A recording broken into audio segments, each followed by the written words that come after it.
अश्विनी बिद्रे हत्या प्रकरणाचा आज निकाल, सर्व आरोपींना शिक्षा सुनावली जाणार। पनवेल सत्र न्यायालयात निकाल होणार जाहीर।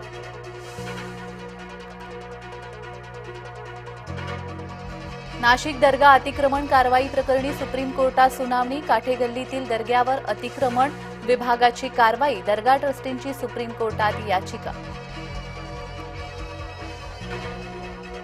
काका पुतण्या पुन्हा एकत्र, साखर संकुल येथे कृषी क्षेत्रात एआयच्या वापराबाबत बैठक, शरद पवार अजित पवारांची उपस्थिती।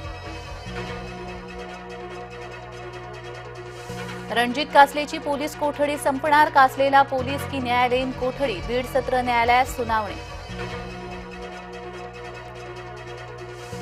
मुंबई पुणे जुन्या महामार्गावर अपघात, दोघांचा मृत्यू, 12 जण जखमी, जखमींपैकी 4 गंभीर, भरधाव ट्रकने दिली 5 वाहनांना धडक।